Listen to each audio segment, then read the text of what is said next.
Start a little bit more. When we're live, good morning. How are you, Storage Wars? Talk to us, Jimmy.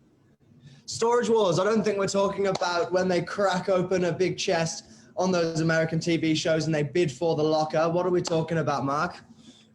Northern Beaches, renting them, selling them, buying them, leasing them as a landlord, as a tenant. It's a new market. It's a big market. It's a lucrative market. And you reckon there's a couple of hooks in there, do you? Well, there's lots of things that you have to be wary from because there are quite a few things that you have to consider when you are buying or renting storage. So it's not just as much as price and size, it's location, it's the floor of the building that you're on. All these accessibility things are quite huge. So what would you have to say on storage at the moment, Mark? All right, so what are the myths that we're going to talk about? The myths that so you're obviously dealing with tenants and buyers. I'm dealing with the tenants and buyers. What are the myths that you get on storage? Myths that I get on storage. I've heard some funny ones lately. We have quite a few different storage in our portfolio. People going to one of the franchises, one of the more reputable places like a Hallmark or something like along the lines of that, or Storage Kings. And they've done everything online. It all looks good. And then they get there and they're on the top floor in the back corner and they're paying the same rate as someone who's right next to the front door. Okay, so accessibility, if you are renting storage, if it is on the ground floor, you're paying almost double, hey? Yeah, it seems that way. Whether you can get a vehicle, okay, pay for the storage unit. So if you can back the vehicle or up to the storage unit of your own storage unit, you're going to pay a little bit more. If you're going to be forced to get out of the car, park your car, put it on a trolley, walk into the facility, put it into a lift, go up to the lift and go to the back of the facility, you're going to pay more. Doesn't sound very convenient, does it? Let's face it. No. And that's the whole point of it, is it not? To have convenient storage, easy accessibility away from home. Okay, so now something that people should be aware of with storage is you actually are buying it or renting it by the cubic meter. Can you explain that, Jimmy? Cubic meter. So when you talk about meters squared, when you're talking about any form of land or whatever it might be you're measuring, you've got your two measurements, you've got your width and you've got your length. Cubic, you've got your height as well. So you might have, for example, across the road at Maramba Road, we've got storage that's got 3 meters height. So that adds to the cubic volume quite heavily. So how much do people, what are people storing? This is a good one. What the hell are people storing? I don't know, Mark. We should ask them. We should put some surveys out there. Because it's really interesting, some of the stuff that we see that people are using. Now, why aren't people still storing in their own homes? Well, look, everyone's got their own reasons, haven't they? But a lot of people hoard. A lot of people, might be their wives telling them they need to get rid of their shit.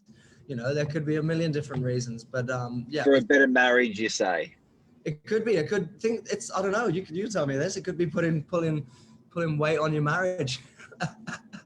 Things like that. Maybe you don't ever want to throw out something you bought 30 years ago, Mark, and Lisa going nuts on you. I don't know. Is that something relevant? Yep. I think sometimes toys, guys and girls have toys, cars, bikes, trailers, whatever that may be, that are problematic, that are around the home in areas that are just purely inconvenient. So people can set them aside, pay a little bit for them, clean up your home. Businesses where for storage. Yeah. So sometimes per square meter, what you're paying in your office is exorbitant. And to move out the filing or to move out certain items into a storage facility, because every office needs storage, but you don't need to pay storage rate like retail rates for your storage. You may as well just have them in a facility. That's right. Well, that's it. COVID, we've seen all sorts of people who've had to chop and change, and one of the particular demographic or markets has been offices that have had to relocate or shut up shop during COVID. So, but it's not something you can't Tetris office furniture, can you? No, no, it's true. Space out. Now, tell me, we're selling storage at the moment. Yep. How much are people paying for them, and what types of people are buying storage? Yep, good question. So I think there's a couple different places that we're doing a lot of business at, and they're going, obviously they're talking per square meter here, not per cubic, but they're going about 5,500 to 6,500 per square meter if you want to buy a storage facility. So Got it. what's that? 20 square meters is about 100, about what, 100K, 110K. So you're selling them from everything from 100K up to nearly 500 grand, depending on how much space people need. And they can be tradies. They could, yeah, they're every industry under the sun has a different use for them. So, Mark, can you see that? I'm just getting up the Yep. old graph. Okay. So this is the bit of a myth buster that we wanted to share with you on storage, because people traditionally think that when you buy storage, it's a waste of your money buying storage because it won't go up in value like a 1-bedroom, 2-bedroom, 3-bedroom unit or a 3-4-bedroom house. So we put this together, which shows people that have purchased storage and the year they purchased and the recent sales of people that have sold storage. So we've got two reputable, like almost 80 to 100 facilities where people have bought in and now they've sold. So you can see the far right-hand column. That's what the people have actually made once they've sold it. It's not including rental income that they've taken along the way, which we'll talk about in a second. It's purely what they bought it for, what they sold it for, and the percentage difference. So what was that? Capital growth. That's what we all want to hear about. We all love it. So you can see that there's people that bought little ones, 21 meter squared, made money. People that have bought bigger ones, 25 meter squared, made money. Just so people know, a typical garage sits at around 14 meters squared. So a garage for a car, just to reference sizing for storage, sits at about 14 meters squared. So when you've got a 27 meters squared, you're almost getting a double garage size of storage. Yeah, well, there we go. It's let's use a comparison. 25 we've got for Ethel, purchased in 2016 for $113,000, sold 4.5 years later, 4 years and 3 months later for 160. By Novak. By Novak. Was that just a happy coincidence that was one of your potential sales? Or are they all? So 46% capital growth. It's huge. Over 3.5 a bit of background on the and then a bit of background on the guy who owned it was a car enthusiast, had a car hoist, car jack, had all his tools in there. Guy that bought it, same sort of cat. So there was two styles of people that it suited both of them. Now, interesting enough, the guy who sold, guess what he did with the money? Reinvested. He bought another storage unit. So I sold him one. Same building or elsewhere? In the vault in DY. So he made the move from Ethel to the vault.